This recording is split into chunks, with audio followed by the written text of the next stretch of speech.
আল্লাহ একদিন আজরাইলকে জিজ্ঞেস করলেন, হে আজরাইল, বনি আদমের রূহগুলো তুমি কবজ করেছো, দায়িত্ব তোমার।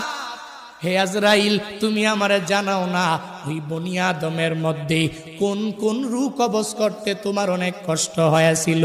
আজরাইল জানায়া দেয়, হে ও দয়ার মালিক, বনি আদমের মধ্যে দুইটা রূহ কবজ করতে আমার অনেক কষ্ট হয়েছে।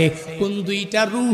বলে এক নাম্বারে এক আল্লাহর বান্দি মহিলা, বিশাল এক সমুদ্রের মধ্যে জাহাজটা প্লাবনের মধ্যে পড়িয়া যখনই ডুবিয়া যাবে, ওই হালাতে সবাই ডুবিয়া গেল। এক প্রেগনেন্ট মহিলা, গর্ভবতী মহিলা কাঠের মধ্যে বসা, একটু পরেই এই মহিলা একটা বাচ্চা প্রসব করবে।